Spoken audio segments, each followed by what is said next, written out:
Het is manje 16 maart. Dit is de Sportcast. Mij on tafel de Fab Four, de Fabulous Four. Mannen, Cambuur wordt dit seizoen tweede of misschien zelfs nog wel eerste. Maar Heerenveen is echt stiekem van maar een heel goed seizoen. Ze staan nou zonde, maar nog zo'n wedstrijd te gaan. Op welk plak eindigt Heerenveen? Andor.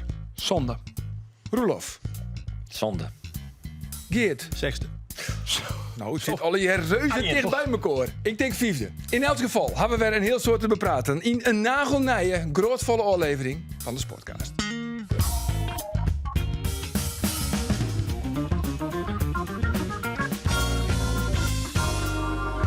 Heerenveen wint voor de derde keer op Riegen, maar wat geluk. Waar Telstar mij 3-0 aan de kant zet. En Cambuur speelt mij 1-1 league tegen Rode JC. Maar die ploeg is nevens Henk de Jong dan ik beter als ADO. Mijn naam is Arjen de Boer en dit is de Sportcast van Omroep Friesland. Griffith komt de 16 in, komt naar binnen. Vierderomte voor het schot. Redding van Jansen. Rebound. Nog een keer Jansen. Nee, keer 3. Het is hier 0 van Rode JC. Maar ik moet opletten, want dit is Maxence Rivera. Rivera, het les een tikje. Ja toch, ja toch. Is dit Lasse Nouros? Is dit Lasse Nouros? Ik denk het wel. Keustrand, daar hebben we echt nog net vol van Sjoerd. Nomeski, Keustrand met onderin de penalty toch. Verra scoort in de rechterhoeken. En het is hier. Er komt de mogelijkheid door. Katachtig. Uitstekend Ben Klaverboer. 5 man in de morgen. Wat doch Trenskov. Komt hij bij de oren in? Nee, breed. Is het de Rivera? Maxence Rivera. Krijgt dan een Mike Galvez. Maar de redding is van Treigo. Rebound Verra. Nee, van de Linehelle. Natuurlijk, de clubtopscorer. Doet ik een duit in het zakje. Jacob Trenskov. En het is over en uit voor Velsen Zuid. En hier aan tafel Geert van Thun, Roelof de Vries en Andor Faber. Mooi dat je hem er binnen, jongens. Nou, gezellig toch? Ja, dit is topbezetting. Ja, geweldig. Zo is, ja, dat viel goed, hè? Dat viel goed. Nou, we beginnen van de volgende alle scenario's uittekenen, jongens. Zelf winnen van Roda. De Graafschap liet aan punten lezen in Dordrecht. Dan kun je Joet promoveren bij Weens in Helmond Sport. En als dat net slaagt, dan kun je Vreed thuisweb promoveren van Jong AZ. Mat slagje, zo'n je zes. Ja, maar goed, al die scenario's kunnen de prullenbak in. Ja, helaas. Ja, maar goed, wanneer wordt Cambuur zijn noodfeest vieren? Dat kan of snijn. Als Cambuur van Helmond Sport wint en van Jong AZ wint en de Graafschap verspielt het snijpuntje in ADO Den Haag, dan zou het snijn kennen. Zonder te spelen dus. Of het zou 10 jaar die we herkennen in de uitwedstrijd tegen FC Emmen. Maar goed, dan binnen al die resultaten van deze week wel weer van belang. Ja. Zou dat hem net worden, dan wordt het pas na de interlandperiode. Dan wordt het tegen VVV Venlo uit. Dus het wordt... Wacht even, stap. Is Jos die frontsbarien? Ja, nou ja, ik zit erop te denken. Je kunt dus kampioen worden zonder te voetballen. Ja, maar dan moet de Graafschap punten lezen litten in ADO. Ja. Maar en dan willen we nou winnen. Maar willen we nou dat de Graafschap wint? Want dan promoveer je eerder. Of willen je dat ADO wint? Nee, jongens, de ADO moet dat gewoon winnen. Nee, want we zijn toch in de race om het kampioenschap? Nee, fuck het kampioenschap, jongen. Die moet zo promoveren. Oké, ging het door. Oké, maar goed. Bovendien, vanuit historisch perspectief pleit ik ervoor om Cambuur snel kampioen worden te laten. Oh, lees dat even nu. Ja, dat zal ik even nu lezen. In 1992 is Cambuur kampioen geworden. Schrijft u mee thuis? Ja. Schrijft u mee thuis. Ja. Dat dienen ze zonder te spelen in. De hele selectie zie je bij de wedstrijd Veendam RBC Roosendaal. Dat wil ik de concurrent. Veendam wint van RBC. RBC dag, Cambuur kampioen. Schitterend scenario. En dat, Arjen de Boer, zo is het al je witte matten, want ik heb het even nooit jongen. Maar dan wie is het echt bij die wedstrijden die te spelen worden. Toen zoen ze het in, nee, dat wie 98, sorry. Maar dan speelt het er nog wat in 92. Ja. De Bananenbavarois. De Bananenbavarois. Ja. Dus ze zien het op trainingskamp ergens in Limburg. En ze waren lekker aan het eten. Ze kregen een toetje, een nooigezetje. Bananenbavarois. En de hele selectie zie ik. Plat. Voedselvergiftiging. Net alleen, echt gebeurd. En toen had de KNVB, die had Cambuur, een wedstrijd heeft 3-4 weken even aanwijzen. Jongens zeiden, oké, je moet net spelen, bekom maar. Ze kwamen waarom? Zo fit als een hondje. Werkelijk weer. Net te houden, alles gewoon. Adieu, de paraplu En RBC daalde af. Den Bosch werd uiteindelijk tweede. Hartstikke mooi. Op 6 punten afstand. Ben we elkaar onder stellingen, jongens? Nou, dit is de Nou, anekdote. nou, ja. Ja? Nou, dit is de anekdote. Heb je naar de we stellingen? Komt-ie. Andor, ik hoop dat de Graafschap takom weekend wint van ADO Den Haag. Ja. Ja. Roelof, Ryan Gravenberg, Tijani Reinders en Joris van Overheem. Dit is het beste middenveld van het Nederlands elftal. 100 punten. Joris in oranje. Geert, Tony Rilke met opsodemietrië. Als hij de penalty nemen wil, wil hij aan Verra taskreun is. Yes. Yes, oké. Andor, Ferry de Haan had gelijk. Jereveen helpt de magische grens van 50 punten. Ja. Ja. Wie is man? Roelof, na intensief journalistiek speurwerk heb ik aanstaan een dikke primeur. Ja? Is het Safir? Nee, wel. Ja? Maar we de klok clear zetten? Ja. Ja? Ja. Oh, kijk eens eventjes. primeur. Hartstikke mooi. En de laatste is van Geert. Henk de Jong had gelijk. Roda is beter als ADO. Ja, eigenlijk vind ik dat ook. Ja, ja ik denk wel mee eens. Ja, ik vond Roda. En Waarom zit je dan net heger? ik baseer dit op de wedstrijd van Ardo de Vrede. Ik vond Roda JC prachtig voetbal in. Echt heel goed, goed doordacht. Ja, nou goed, Prima. Cambuur het al Nummer 5 maand. Rode JC. Ja, maar 5 maand hebben ze Doe al er net maar meer variërend verlengd over. in het eigen kooistadion. En dan komt Roda op visite. Ian persoonlijk, Andor, het voelt mij wat al. Ja, Majek. En ja, je kan dan toch in zo'n wedstrijd zien dat je de onvoeder missen. Want Cambuur creëerde te min, vooral in de eerste helft. De eerste helft weer echt Ja, slierverwekkend. die weer waardeloos. Ik ken nog nooit zoveel muziekplaatsjes in het radioprogramma eruit. Want er gebeurde gewoon helemaal niks. Het weer echt hopeloos. En je, Plaatsjes. ja, leuke plaatsjes. Ja, maar die wordt altijd maar zwaar uitkeersen. Maar er wie te min creativiteit. En En dat komt omdat Mark Diemers net mooi nou ja, hij is daar wel een belangrijke pion in. En de boetens die joegen ik net thuis. Nee. In de persoon van Geustrand en Ferra. Dus ja, dat helpt dan alleen net mij. Dus wat dat onbelangrijk mooi dat Diemers nou voor de beslissende fase weer waarom is. En even waarom komt het op die uitspraak van Henk de Jong. Die doelt natuurlijk op hoe het Roda speelt. Dat vieren ze beter uit. Want ADO Den Haag is een betere ploeg qua druk zetten, qua onvallend voetbal. Alleen Rode JC voetbalt eigenlijk realistisch, stug. En dat dienen ze inderdaad heel goed. En wie voor Cambuur dreigt doorheen te komen. En wat dat onbelangrijk, echt onbegrijpelijk dat zij zou leegsteren, Roda. Ja, maar zijn boel blessures gewoon, hè? Ja, dat Paulussen hier van haar een Paulussen is heel lang blesseerd geweest. West. Paulussen die recht geblesseerd in de wedstrijd werd Daan Vissers in de kruisband scoren. Ja, dat Dus weet ik ook. Ja, bij de want takkelijk uitgaan, hè? Paulussen die stien al Paulussen weer in de basis. Ja. Tjen Cambuur. Dat was zijn eerste basisplak. Ja, ja. Zoent de wedstrijd Tjen Cambuur in september. Maar Joen speelt het Cambuur dus weer. De uitwedstrijd in Helmond Sport. Ja, is lekker. Diemers er dan weer bij? Ja, of op de bank? Op de bank, hè? Op de bank. Hij zal altijd goed vrienden Jelloeke mij dan. En dan kan die komende vreed weer beginnen. Want ja, die won natuurlijk in die wedstrijd dat het erom gaat, wil hij mij dan. Dus ze hebben net de volle risico met hem naam de Oranje weekend. Dus Joen en Jelloeke en komende sneur weer in de basis. Ja, nou goed. Vreed bedoel ik. Ja, Cambuur had een heel soort wedstrijden achter elkaar spelen in een vrij korte periode. Even jaren naar Henk de Jong hoe die situatie. Het is de 8e in deze maand. Dus dat is wel pittig, maar ik heb geen krimp van de jongens. Dat het zo nog wat lastiger gaat, dat snap ik wel. En dit is ik de 5e wedstrijd dat Mark Diemers net start. En Mark is bij ons een hele bepalende speler. Dus ik in communicatie, van buiten het veld en in het veld. Ja, dat is best wel knap wat we doen. Dat we vreed. Ik van Roda, die had een tijdje blessures aan. Ik denk dat ze ons heel tegen buurt zitten in. Dat was een uitstekende ploeg. Nou, de basis van de tweede helft is een terecht gelijk spul. En hier heb ik nog winnen kent. Ik vond hun de eerste helft wat beter. Maar ja, dat is op dit moment even hoe het gaat. Hè. We moeten heel snel. De winter, die had dus wat parten spelen. Maar op dit moment houden we van die zo'n wedstrijd net 1 keer verlenen. En dat is natuurlijk ook gewoon zo. En dan moeten ze dus Joen werd in Helmond Sport. Mooi. Daar is trouwens nog bellen met Lars Lamboy. Ja. Ze correct eventjes. Ja, Hij is toch ook nog ik denk nice? dat Roelof mij een dikke primeur Nou ja, komt. en wat voor een primeur? Ik ben allemaal Johan wacht Hansma, even. maar Wat dat de is klok toch nou net. al onder? Ja, nou, ik wist al dat ze met Johan Hansma bellen is. Oh. Want toen zie je nice mij in de kantine. En toen ja, wie de toen- telefoonhoer. En dan toen zeg je op het kroket scherm op staan. kaart, hè. Johan Hansma. Oh, dat Een broodje kroketten net kort. Ja, want hij heeft een broodje kroket op tafel lezen. Ja, en toen belde Johan. Waar toen zegt belde dat precies nou? Nou, ik heb vervolgens wel een hapnaam van zijn brood. Tuurlijk, dat is logisch. Maar goed, daar is bellen met Lars Lamboy. Ja. Leuk. En toen? Oh, dat was het wit, de Ja, inhoud. wat is er bepraat? Ja. Nou, ik wie wel benijd naar een verhaal uit Zweedse media die het beweerden dat Malmö interesse Hasoer in Oscar Geustrand.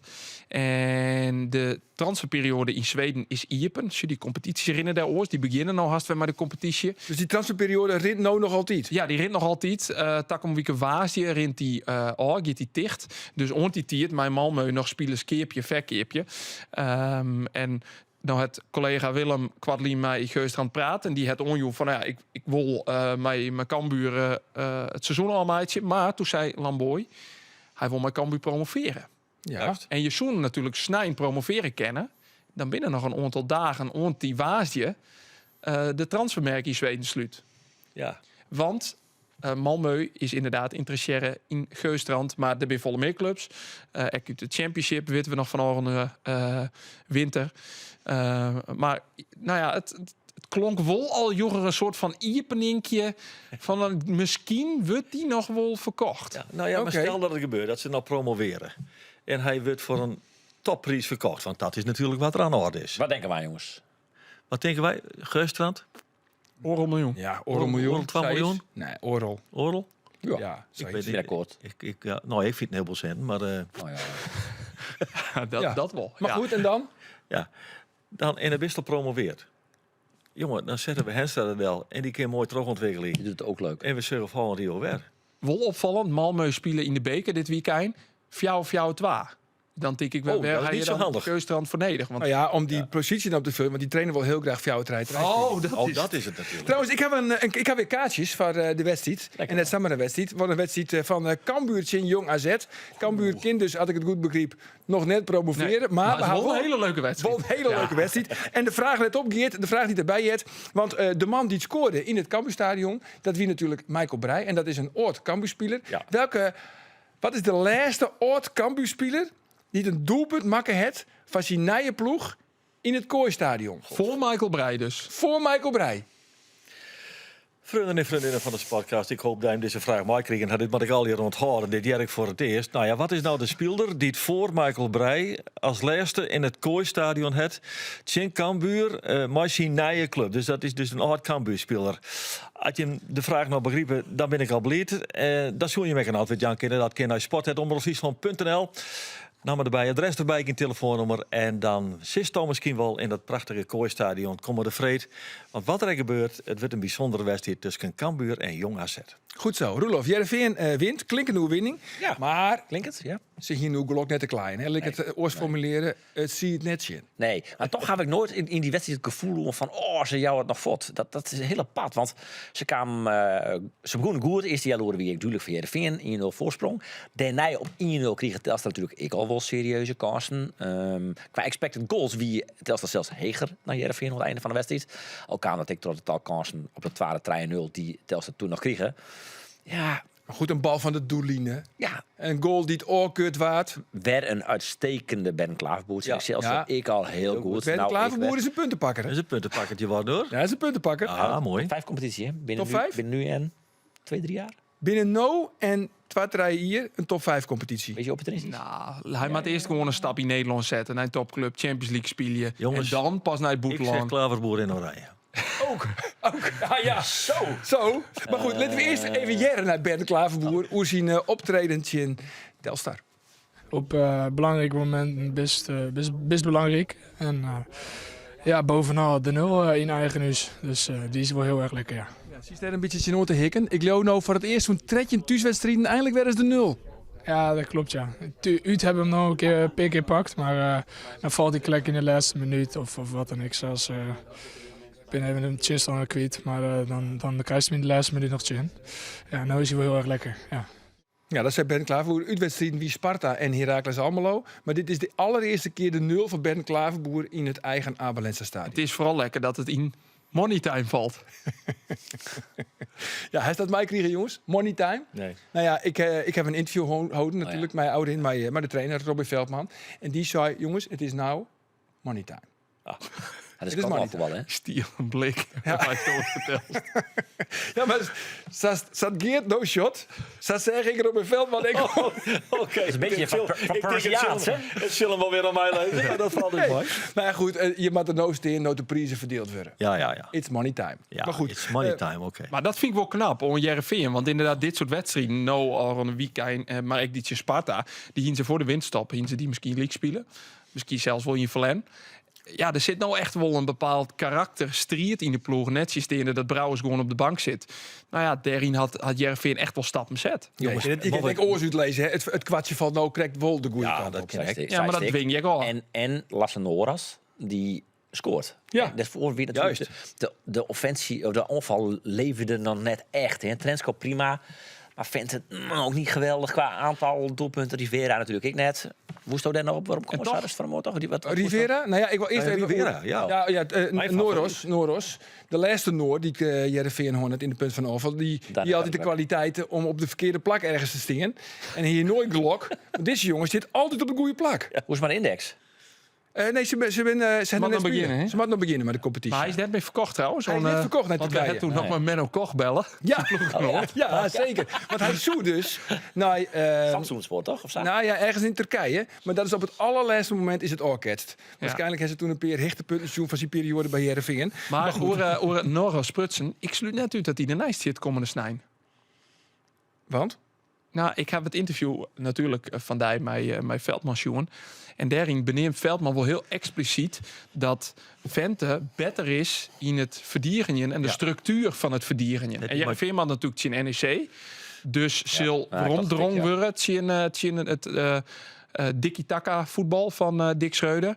Nou ja, had je dat zou jaren, dan zou ik net verbaasd wezen als Vente snij spelen. Aan de andere kant, maar een lang onspeelpunt en voorin die de bal echt vrij makkelijk vast horen kan. Kun je echt misschien wat onder die hege druk van NEC onderuit voetballen. Maar ik wil ze nou dan even graag een soort van rookgordijntje opgooien. Want hij weet ik dat... Maar ja, dat mat ik wel. Wat is nou money time? Ja, maar die bal. Het is raar. Ik vind het om money time wel een redelijk gangbare opmerking, toch? Money time is nou money time? Nooit Ja? verjet, Nee? maar ik Zo, snap naar boven hem dat gisteren en dan zei ze ook It's money time. Het is nou money time. Goed zo. Dan, Joris van Overheem. Oh, Ja, die Joris van moet Overheem. dus in oranje. Ja, die paas, in een moment van Joris van Overheem, die paas met de boetekant van de voet op de 3-0 van Trent. smullen. Hoor. Lekker. Dat is mooi. Nee, maar lekker, ik vind de grootste reden van het succes tussen aanhalingstekens VRV momenteel is Joris van Overheem. Ja. Hij zit oeral tussen. Elke bal is raak.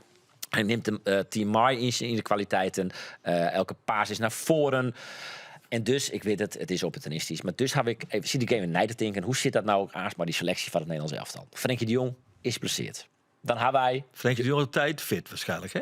Dingst? Ja, Ja, dat werd Van van WK komen. Voor het WK, voor WK, de ja. Maar ik het ga gaat nou nou even- 27 maart en 21 maart. Oh, die Tussen wedstrijd. Noorwegen Oh, en tussen Ecuador. Ja. Oké, sorry. Ja, sorry. Nou, dan hebben we zo even naar de zijspositie. Ik bedoel, Joey Veerman, jij die Schouten, die ben vierde, die ben beter.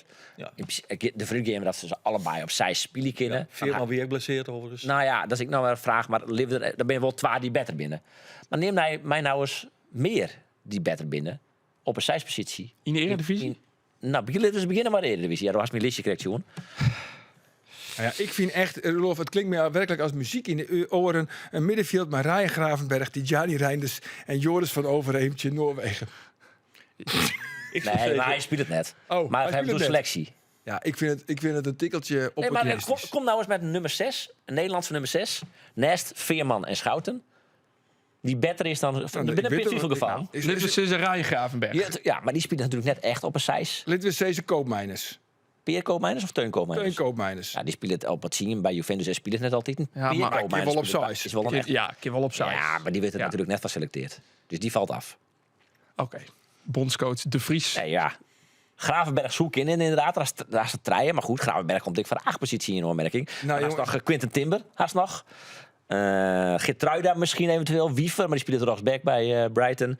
En de Nederlandse competities kom ik dan nog op Zekiel en Zerouki. Maar dan nou is dat... Nou, denk ik dat jij wel. Zeker, We komen er Jelle is net in. Algerijn Geert, zitten we in komen er Snap. net in. Oh ja, Zerouki. Oh, Ja, klopt, ja. Nou, telefoon. safe bij de bel. Is dit zo overheen? Hallo, met wie hebben wij het genoegen? Hallo met Michael. Hey, Michael Breij. Ik zat hier net in een goed verhaal. Ja, Michael. Nou, Michael, oké. de bul van Leeuwarden. Nou, valt wel mee, toch? Hoe was het om in Leeuwarden te scoren tegen je oude clubpie? Ja, wel speciaal. Wel speciaal. Was ook een hele Ik moet mooie, hè? zeggen, Hij zat er dik in, hè, Michael? Zo kennen we je. Ja, zeker. Ik scoor alleen maar mooie goals, hè. Nee, ja, kijk, het was geen schoonheid natuurlijk, maar ja, wij hadden de punten hard nodig. En ja, ik moet zeggen, ik heb echt genoten van die dag. En ja, een prachtig stadion en ik denk mooi resultaat. Ja, en je kreeg ook een staande ovatie, hè? Toen je van het veld af werd gehaald. Ja, zeker. Het was wel weer een kippenvel momentje. Maar ja, ik heb geen slecht woord over Cambuur. Ik heb daar fantastische tijd gehad. En ja, het is niet dat ik het had verwacht. Maar je hoopt altijd natuurlijk, als je terugkomt, dat je een mooie avond hebt. En ik heb het er met Mitch en Marco over gehad op de terugreis. Die 4,5 uur. Ja. En dat het toch wel speciaal is geweest. En dat je dan zo van het veld af mag gaan, het doet toch wel wat met je. Ja, is Mitchell Paulussen en Marco Tal. En Marco Tal. Maar hey, Michael, na de wedstrijd, natuurlijk, je had even wat verplichtingen richting de pers. Maar toen ging je heel snel onder de douche. Toen was je nog sneller onder vandaan. Trainingspakje aan, rugzakje om. En toen zocht je iets. Toen wilde je ergens naartoe. Waar wilde je heen? Ik wou even een Berenburg colaatje bovenhalen. Je hebt echt het wereldrecord douchen gebroken. Ongelooflijk, zeg. Jemmig. Nee, klopt. Er was heel veel familie over. En ik wou nog gewoon heel veel mensen zien die ik hiervan ken. Dus normaal sta ik altijd iedereen te woord en heb ik alle tijd daarvoor. Maar nu hadden we ook een korte tijd, omdat we nog echt ver moesten rijden. Dus ik probeerde alles zo snel mogelijk te doen en zoveel mogelijk mensen nog te zien. Dus ik hoop dat ik niemand heb teleurgesteld. Ja, zeker, dat heb je wel. Ja. Want onze collega van L1 Radio, die staat nu nog met zijn statiefje te wachten in de mixzone. Op jou. Ja, dan moet ik misschien maar eens kijken of ik dat kan goedmaken. Ja. Hey, Michael, na afloop was Henk de Jong wel content met de 1-1. En dat komt omdat hij jullie eigenlijk beter vindt dan ADO Den Haag. Maar hoe vind jij Cambuur eigenlijk op dit moment?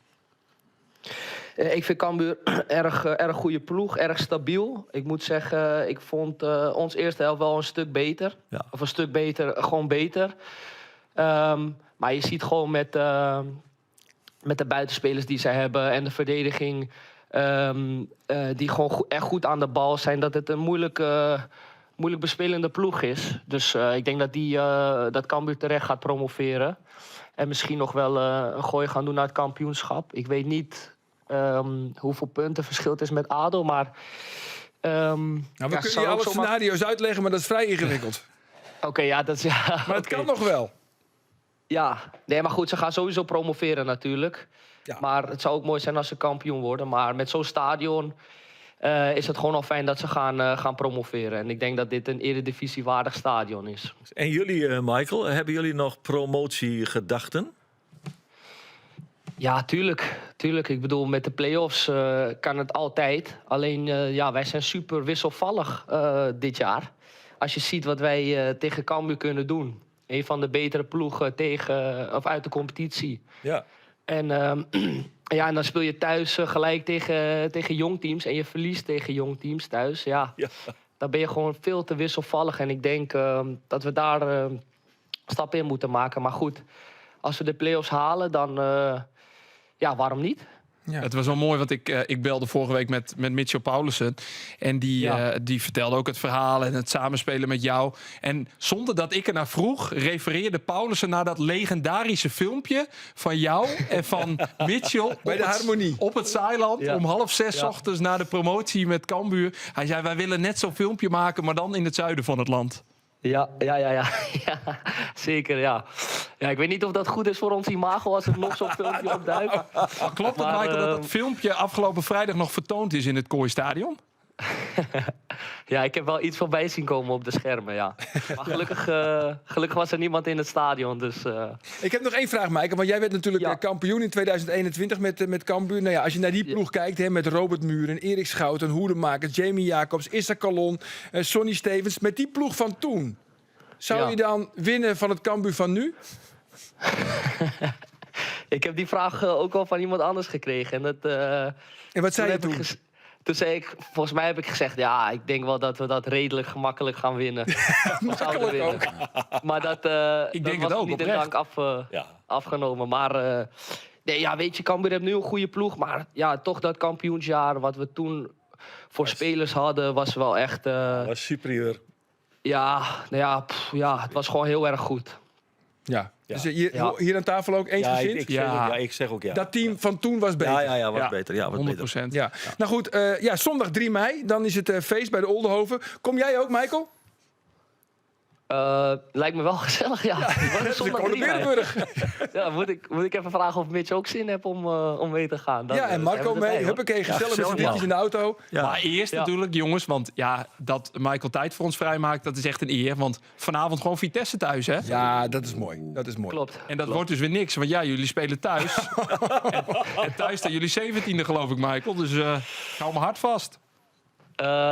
Nou, bedankt dat je dat zo zegt. Dat doet ons vertrouwen. Nee. Ja, Maar goed, lekker. jij hebt de hoogtepunt van de dag al gehad, want je zit nou gewoon in de sportcast. Ja, precies. Ja, dat is ook zo. Hey, Michael, heel veel succes vanavond tegen Vitesse. Rol ze op. Yes, dankjewel. Succes, Oké, man. man. Oké. Hoi, hoi, hoi, hoi. Wel een beetje medelijden met die jongen, hè? Want? Zit hij in Kerkrade.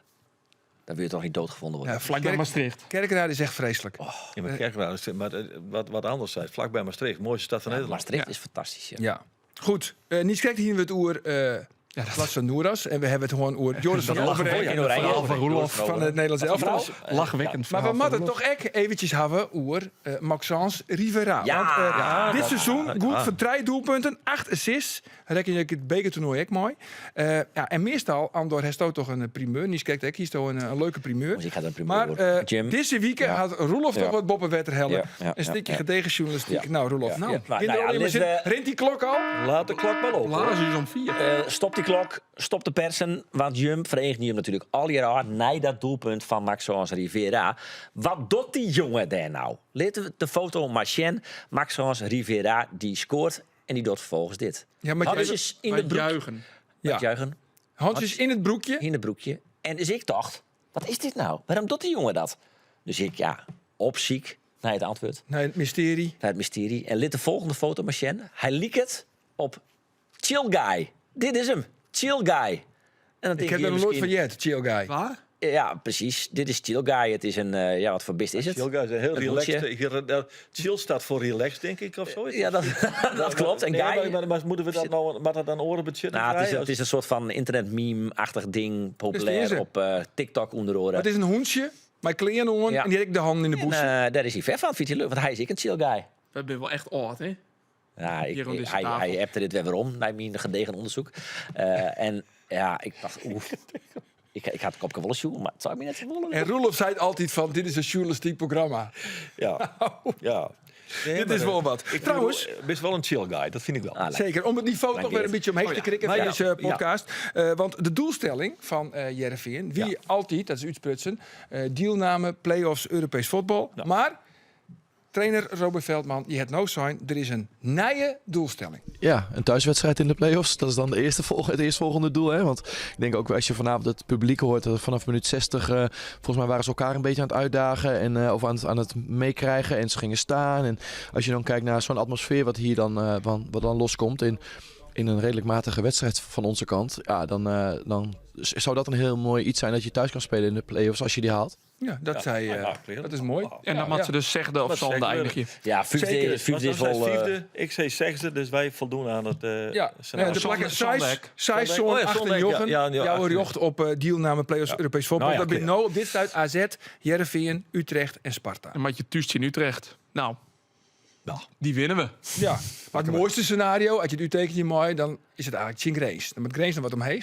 Ja. En dan heb je 2 keer verleden in de competitie van Grace, maar als je het in de play-offs naar joch zetten kind. Hey, alles recht zetten. Ja, toch? Maar je gaat eigenlijk. eigenlijk tegelijkertijd ik nog een beetje naar beneden. Want Fortuna wint werk, Green zodat ik naar Ja, beneden. maar Dus dat is wel Fortuna is, bijzonder. Fortuna is nog dit veilig output. en die Hataren is blessé. Ja, dat vond ik al heel lekker nou. Hè? Want Heerenveen mat dus bijvoorbeeld nog in Fortuna thuis. Jataren waarschijnlijk blesseerd. Maar dan nog Volendam uit. Ik ga het dan al zien met die perstribune. Kwakman valt blesseerd uit. De belangrijkste spelers van die clubs vallen dan ik weer fort. Er zijn al die wel van die dingetjes dat ik denk, nou, Jongen, dit krijg steeds meer zelfvertrouwen in een goede afloop Heerenveen. Al je dingen die van invloed binnen op resultaat. Dat is een einde van een seizoen. Er gebeuren dingen. Maar mooi, ik even zien, jongens, want ik moet je hem toch even een geheim vertellen. Nou, een geheim. Ja, ik moet je toch een geheim vertellen. Ik kom net zo vaak meer bij Heerenveen. En dan zit ik hier aan tafel en dan denk ik, weet ik er nou van Heerenveen? Nou, dan heb ik wel eens het idee, nee. Dus ik heb een speciale correspondent stuur ik nou naar Heerenveen om voor mij informatie te garden over de wedstrijd, over de spelers, zodat ik op een beetje niveau mooi praat in dit Zeker. journalistiek. Ja, mooi. De vraag is nou van mijn correspondent ter plekke. Joris van Overheem. We hebben hem Wat een in beetje oranje in lult niet gekregen. Hè? Die vertrekt bij Heerenveen. Maar daar komt een geweldig pot op en dacht Joris, kun je niet houden. Dan is de vervanger, die rent om bij Telstar. Hatenboer. Cedric Hatenboer. Die is wel goed. Ja, die is van Anderlecht, hè? Die is van Anderlecht. Ik denk niet dat Hij wordt huurd van Anderlecht. Hij is van Excelsior naar Anderlecht gegaan. Daar had hij een contract tegen. Anderlecht had hem verhuurd aan Telstar. En het schijnt zo te wijzen dat Anderlecht hem wel verkeerd wil. Aha. En dus, zei ik, Overheem. Nee, zei het mijn correspondent. Ja. Overheem voort. Helaas pindakaas. Toppetje er binnen. 20 jaar is hij. Geert, ik vind het gedegen. Ik was er wel warm van. Ik heb Maar zou die de betelling wijzen via de Veen dan? geen idee. Maar ja, goed. Dat Nou, wat, maar Overheem, die moet natuurlijk ook geld opbrengen. Die kinderen, maar die zien contract in toch? ja, ja, ja, kijk, maar krijgt op helft. is er Dit is, krijgt Nee, maar dat is hier nou nog 1 hier, dus net heel lang. Oh, dat is Maar ik wat kan nog maar Johan Hansma bellen trouwens. ja, Er is toch nog een primeur? Nee. Oh. Maar ik wil, Hij nam net op. Zo 1 april is het altijd weer de datum dat die contracten, die aanrennen, die moeten dan formeel op zijn worden. Dus altijd weer zo'n moment. Ja. En dan gaat dus net voor het toch bij Heerenveen, want er is geen contract dat aanrent. dus het is weer een heel kwart Ja, telefoongesprekje. Lasse Noeras wordt hier en Amarisje van Axel Dongen wordt hier. Ja, die keerde waarschijnlijk weer waarom bij de club. Die Maar verder is er eigenlijk geen contract. Vond hij ben er een wolle ladingspieders. Zo en Luc Brouwers, rent aan, Sam Kersten, rent aan. Is dit het einde van Luc Brouwers, jongens? Vanwege Zijn plak op de bank? Ja, nou, ik denk, Lucie is not amused, hem kennende. Nee. ik wil wel, ja, ik zou wel heel graag dan in die groep wijzen willen om te zien en te Ik kijk voelen wel hoe hij hem hoe dan die hem beweegt. nou Ik denk manifesteert. dat het wel oké is. Ja, Ik denk het eerlijk zijn, dat- ik wel. ik denk Maar dat Luc hij is dwanden is, oké. maar als je in de laatste periode is, je Dat laatste denk ik. man Dat bij idee Heerenveen. heb ik toch Dat wel. idee heb ik wel. Ja. Heel dol omdat je weet dat Levi Smans ook weer waarom komt. Juist. En hij heeft echt wel de ambitie expressen om nog eens wat oors te van. Ja, aan de andere kant, als Nou Joris ja. van Overheem aan zijn fort gaat. Ja, dan heeft hij weer meer kansen. Nou ja, maar goed, dan komt Cedric Hatenboer. Dan wordt het weer een lastig verhaal. Trouwens is een keer 6, dus dat is net een concurrent Nee, van dat is Overheem, nee. die positie. Trouwens, Geert, dat is Ja. Leo Driesen. Ja, ik hier lees Leo Driesen hier Ja, voor ik de vind het telefoon. een mooi verhaal. Hier Nou ja, van van, Leo je moet altijd een artikel schrijven natuurlijk, hè, dat doen we dan op de wedstrijd door. Ik heb dat met genoeg al lezen. Nou, ik zeg het even uitlezen, want misschien net elke niet had dat lezen. Leo Driesen is terug naar wij dachten de perschef bij Telstar. Voor En de mensen die Leo Driesen net kennen. is een ESPN-commentator op de 40 Vrees. hier in de sportjournalistiek werkzaam is. Zeker. En Lijn, de Radio Tour de France. Ja, nou ja, het liep mij wel aardig voor een verhaaltje. En ik vreeg hem op. Ik zei, nou, je bent nou perschef bij Telstar. Waarom heeft dat die? Nou, hij zei van, sta nou en dan jouw advies. Want op het moment dat Telstar promoveerde, ik ren al 40 jaar lang om in die Eredivisie-stadions. Ik weet wel wat er op je oor komt. Als PSV, Feyenoord of Ajax op visite komt. Ja. Nou, ik zei, wat is dan de laatste tip dat je joen hebben? Bij regen schuilen. Ja, schitterend. Uitstekend. Schitterend uitspraak. Nou, ik zei, dat is een hele goede tip. Op een gegeven moment zei hij midden in het interview van, zijn we live? Ik zei, nee, we zijn net live. Nou, ik ben al het maïskroen en dan maak ik daar een internetverhaaltje van. Oh, dat zal het allemaal wel weer vol zitten met journalistieke feitelijke onjuistheden. Nou, ik zei, dat hoop ik niet.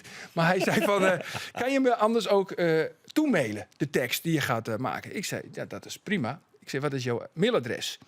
Algeheel expert, aan elkaar vast, apenstaartje, gmail.com. Echt waar? Echt waar. Leo Driesen. Wat Hij een is figuur. zo origineel, jongen. Wat Hij een is zo figuur. origineel. Nou ja, Het is een hele aparte man. Ik geweldig mooi hem opzetten op een of andere manier. Ik weet ik net waarom.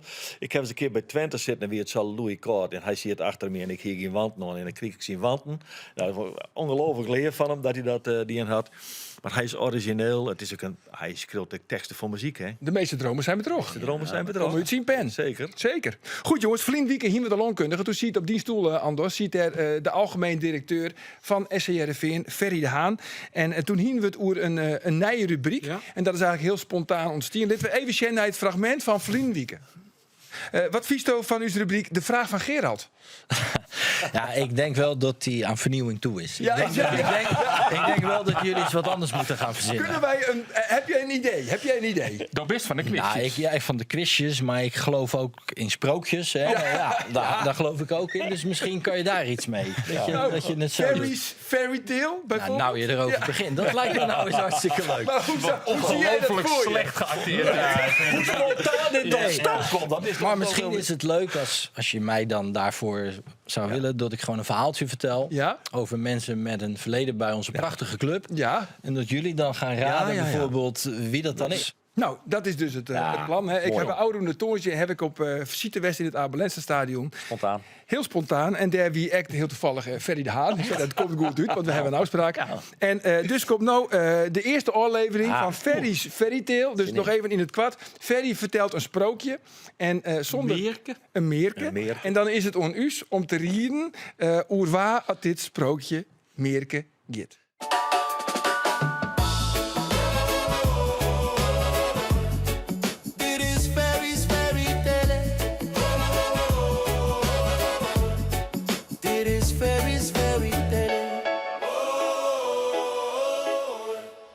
Er was eens een reus die geen reus wilde zijn.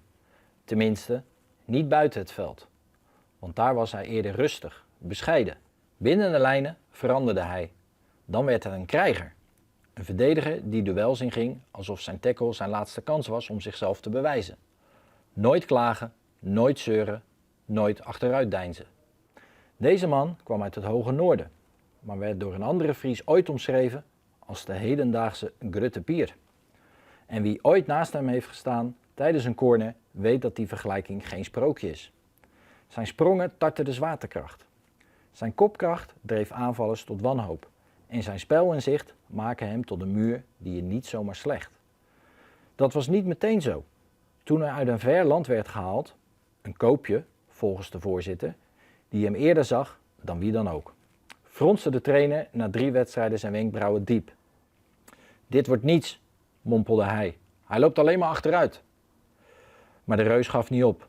En de trainer ook niet. Samen bleven ze na de training achter. Kappen en draaien alsof ze midden in een sprookjesdans zaten. En langzaam veranderde er iets. Toen hij zijn kans kreeg, greep hij die met beide handen. En won de harten van het publiek. Hij werd aanvoerder. Een cultheld. Een onverwoestbare rots met een hoofd vol littekens en een hart vol loyaliteit. Wie deze man is? Dat mag jij zeggen. Nou, mannen, nou. Net heel moeilijk, toch? Nee, net heel moeilijk. Ja, ik Petter Hansen. Ja, dat zoek ik. Ja, dat wie ook mijn eerste neiging. Maar Het is, ik heb het idee dat deze rubriek toch justjes witte makkelijker is tornado. als de vraag van Gerald. Zo. de witte Ik wilde nog tornado. even nog verkeerde bezig. Ik denk, komt hij nou uit Nederland of net? Maar toen werd hij nu uit Noord-Holland hellen. Toen dacht ik, Ja. ja, dat kan Maar het klopt wel, hè, want hij maar heeft niet natuurlijk een weg. hele moeizame Ja. beginperiode bij Heerenveen. Oh man, wat weer dat een verdediger, hè? Schreeuwt Ferry de tekst zelf? Ja, net volgens mij al. Dat doet hij keurig. We krijgen dan nog wel een factuurtje. Had je wel een hele tijd met Wanderwest. Ik heb 10 van dit soort sprookjes. Maar helemaal opname. 10? Ja, 10 sprookjes. Oh, dat kan gewoon te simmer stop daar. Zeker. Maar ik zal in kwart nek weer eventjes op visite bij Gerald. En dan hebben we nog wat vragen van Gerald. Kunnen we het een beetje oorwisselen. Vind je daar niks aan? Moeilijk? Die Maar wel, moeilijk. maar wel leuk. Maar wel leuk. Ja, maar wel leuk. Ja, maar dit is ook leuk. Dat is ook leuk. Dit is, Bedankt, Ferry. Maar dit wie vrij makkelijk. Peter ja, maar Hansma. weet je, wat Nou, deden wij twijfel vooral? toch. Ik zijn eigen product een beetje promoten, jongens. Ferry vertelt mooi. Ja. Hij neemt je mee in het verhaal. Ja, ik zat er helemaal Het in. is heel goed, je zit er helemaal in. En je begint, staren gewoon, is het die. Er ontstiert iets in het brein. Ja, ik zeg Geert, hier is de neiging om die Tom in de moeder te steken. Ja. Alleen ik hier mijn koesdoekje net bij me, dan hier ik weg. Is er vroeger een knuffel in? Oh, super, ik heb een knuffeltje bij me. Ja? Vroeger? Ja? Nee, koesdoekje, hè? Koesdoekje? Ja, ik hier geen knuffel. Is er nou een knuffel bij die in bed? Nee. Nee, gewoon handen onder de dekens. Goed, komend weekend. Dan had Heerenveentje de NEC. Oh, is er ook een knuffel vroeger? Nee. Jawel, een beertje. Ik hier Bert. Bert? Van Bert en Ernie. Bert? Oké. Bent te horen en we met je wel in bed lezen willen. Als Ja. bed.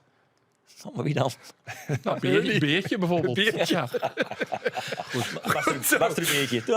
Komend weekend dan met Heerenveen naar Nijmegen in NEC. Dat doen ze trouwens zonder Oliver Brouwer en Maxence Rivera. Want die pakken doodleuk nog even een gele kaart en ben allebei de scores. Hasto's, ja, ik kan nog maar die weer de app geven. Vreemdematten. Ja, maar dan is natuurlijk hele orenzaak. Ja, maar maar Mr. Chill Guy. Mr. Chill Guy. Dat Ja. hier we net wisten. Nee. Hier we net wisten wel. Hey, nou ja, Maar Echtbring?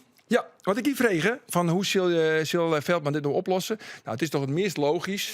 Ik ben ik wel oren opties, maar in principe wordt het Mats Egbrink. Dat is wel grappig. Die kan dan zijn basisdebuutmaatje als oud-speler van Vitesse. En dan je basisdebuut in NEC. Nou, is dat een leuk verhaal? Ja, dat is een mooi verhaal. Ja, En dat op ligt- links zal Meervelden wel komen en zodat Brouwers er weer bij komt. Ja, hoor je.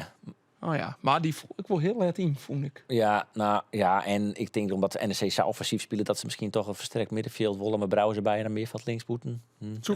Zoek in. Maar Mats Egbrink, die speler, die ken ik nog steeds van. Dat had hij ook wel eens een keer. Die in Zagaritis gaat dan naar die gaat naar Jochs en dan kun je bij Petrov op Petrov. Ja. Petrov op links. Maar hij zei, dan maakt zoveel trucjes uithellen. Dus het wordt gewoon... Het werd een mooi weekend, jongens. Maar de klassieker Feyenoord-Ajax werd nogal wat druk op zit. Dit is echt zo'n wedstrijd werd druk op zit. Want de NEC wil wat, die Heerenveen wil wat. Het wordt echt mooi nou, hè? Ja, Money time. it's money time. Wel mooi, vind ik. Ja, het is money time. Het is money time. Maar wat vinden wij dat zulke jongens nog een gele kaart pakken? Weer terug iets kost binnen. Brouwde bijvoorbeeld. Nou ja, ik kreeg wel het gevoel dat het bewust hier. Ja, kijk, hij ging op die bal zitten. Hij die wat vervelend. Ja, nou ja, Brouwer, ik heb wel vaker vervelend wijzen. Dus denk ik, nou, jonkje, ik heb wel wat minder. Ja, en dat versthouden van Rivierijk, ja. Maar waarom dan bewust? Ja. Nou ja, Ouderin hebben we het direct wel over, want hij verspielt die bal, maar dan wel op de helte van Telstar. En hij maakt vervolgens, Rivera, hij loopt onder het shirt ter richten van de middenlijn. Ja, er is natuurlijk nog best wel... Aan de andere kant, je kan ik zeggen, het is een professionele overtreding. Maar ja, we zitten in de eindfase. Heerenveen zit trein hiervoor. Maar goed, ik vond het net handig. Het plakt net en Sjoen de Storm net. Ik vond het net handig van. Nee, misschien is het beter de NEC uit missen dan die wedstrijd in de Nijen. Want zo, NEC is in de money time, maar die andere wedstrijd ben echt in de extra money time. Ja. Nou goed, en wij gaan ik al... ben ik een paar spelers die op scherp staan. Maar dat weet ik wel een dingetje natuurlijk. Want ja, er komt misschien wel een promotiewedstrijd aan. Eventueel na week 10 is die. Diemers zit op scherp, Amova zit op scherp, Soeren zit op scherp. Ja. Dus die hopen alle nog drie jullie ook. dat Cambuur promoveert als ze net hoger te voetballen. Nou ja, of die pakken Joen massaal de gele kaart, zodat ze de vreed net binnen en 10 is die eventueel wel. Ja, dat mag eigenlijk net, want hij kreeg kaartjes voor het Joen van die kraker Cambuur Jong AZ. Nee, maar die is dus zonder Amova. Ja, nee, maar ik ga niet wint die kaartjes, want die vraag is net te begrijpen. I like Amova. Ja, dat zou samen kennen. Ja. Maar Jim denkt toch dat de kans... Wat is nou de grootste kans dat Cambuur promoveert? Nou, is het niet nu dan volgend jaar? Goed, we zijn altijd onder overdenkingen, jongens. Ja, overdenkingen. Razend tempo, hè? Ja, razend tempo. En de eerste is van Roelof. Ja. Daar komt hier, Roelof. Ja. Joris van Overheem of Ryan Gravenberg? Nee, wel Gravenberg. Wol? Ja. Hoe zou het nou? Nee, Ja, zeg. ik hou niet van het opportunisten. Ik geloof van Gravenberg. Je houdt niet van opportunisme. Nee, Gravenberg is meer dan 8 en Van Overheem is meer dan 6. Dus dat is doe een nieuwe dan. Breng maar even een nieuwe. Joris van Overheem of Frenkie de Jong? Ja, nee, Frenkie, maar die is geblesseerd. Joris van Overheem of P3? Joris van Overheem of... Nee, het is meer Van Overheem of Timber. Of Van Overheem of... Timber Schouten. is een 8. Ja, is ik meer een 8. Ja, dat is ook een 8. Ja, daarom, dus ik zeg Van Overheem is een nummer 3 in de hiërarchie. Gaat niet gebeuren. Nee, Goed gaat zo, niet we beginnen Geert. Wel leuk. Geert van Tuinen. Jammer, jongen. De vraag van Gerald of Ferry's Fairy Tale? Nou, ik moet die zeggen, ik ben wel diep onder de indruk van Ferry's Fairy Tale. En bij Gerald van der Belt heb ik... Dat is het verschil. Als ik het even taal Joost Komen we er niet op terug. we komen er niet op terug, maar het verschil is dat Ferry neemt mij mee in het verhaal. En bij Gerald zit ik steeds van, ik weet hem. Verdomme, gaat hij weer de andere kant in. Ik weet hem. Nee, hij gaat dan weer de verkeerde kant in. En dan is me krijg wat je leuk vindt. Veel emoties wel. Nou ja, die Ik wil wel zeggen, topcolumnist man, Angelis de Boer. Met die man. Ferry. Top. Ja, Ferry uitstekend. top. Ja, vond ik ook. En zeg voor het eerst, dat is het goede antwoord hier. Dus zeg ik al Ferry. Ferry, ik snap het. En de laatste is dan voor Andor. Andor, promoveer je zonder te voetballen of promoveer je toch wel te voetballen? En maar even waarom naar mijn stelling? Daar heb ik al antwoord, Joen. Ja, niet zo leuk Nou, over mag ik eventjes helemaal weer waarom. Even Sjen, monument, stellingen. Even kijken. Die ADO maat voor de Ferry de Graafschap Haan winnen. had gelijk. Nee. Heerenveen helpt de magische grace van 50 punten. Nee, die horen. Die is zitten. Oh ja, ik hoop dat de Graafschap Takam Wico en wint van ADO. Ja, zei de Sto. Ja, dus dan promoveert Cambuur Snij net. Die is die wel. Oké, maar na je weekend, dan ben we er weer. En ja, we zijn toch weer een beetje dwanden met scenario's. Ja. Want het zou samen zijn wijze kunnen dat dat Cambuur promoveert snijden. Ja, en dat hebben we dan een dag later. Op het moment dat Cambuur promoveert, dan hebben wij de oren thuis, gelijk de naai, een extra sportcast. Een extra sportcast. Mai?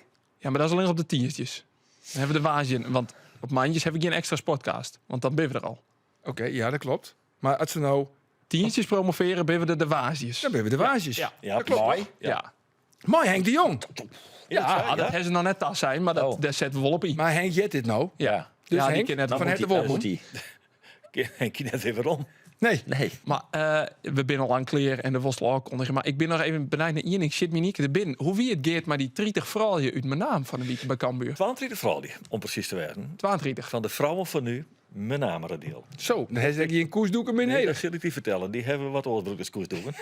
En wij hebben daar een rondleiding doen. Ja, Balk en ik. En het weer top. En die vrouw die stellen namelijk vragen die het Mali net stelde. En dat brengt, dus het is steeds op een verkeerde potting. Hoe komt het daar nou bij? Welke vraag? Nou ja, van toen. Van toen, ja. Geert, wat verzinnen die jongens nou? Wat verzinnen nou een speler van Cambuur? Ik hoop me daar nooit mee aan. Ik zeg, ik heb geen idee. Nee, dus daar heeft dat uitzocht. Dus nee, want ik Stukje gedegen onderzoek. Ik steen er maar die vrouw die daar bij het veld en dan krijg je die vragen. Dat vind ik van, Wat is zo? ik vond het heel gretig. Nou, ik heb zo'n ergens tussen de 70 en 150.000 euro, denk ik. Ik heb geen idee. Joh. Daar is het leerstrookje van Mark Diemers net op vregen. Nee, toen heb ik Mark Diemers even neemt als grote uitzondering. Dus dat, maar ik vond het geweldig. Hoe oud wie die vrouw? Ja, en als je er wist wel, werd mijn populariteit, dat wist wel ongeveer welke leeftijdsgroep. Hè? Ja. Dat dienen ze. Hartstikke goed. Is dat wat een woppak ongeveer? Nee. Cambuur? Helemaal geen idee. Nee, ja, ik heb wat erop, maar dat weet ik net. Dus Nee, ik dat slaat weet, nergens het op, verraste mij enorm. En ik vond het heel leuk. Sowieso leuk, jongens, voor de meesten tussen. Ik zit hier toch. Oh ja. Wil je eens een keer een rondleiding door het Cambuurstadion? Meld je even aan. We hebben prachtige rondleidingen. Stukje appeltaart erbij? Dan maak je er een prachtig verhaal van. Stukje appeltaart? Wat mij betreft. Bol. Ja, lekker toch? Goed zo. Jongens, we zijn er terug in. Tiergetangetje in de wien, jongens. En we hebben dus week een extra podcast. Alleen dan gaat Cambuur promoveren. Op tientje. Op tiertje en dan op Waasje een extra podcast. Graag, ont, na je weekend. Dag.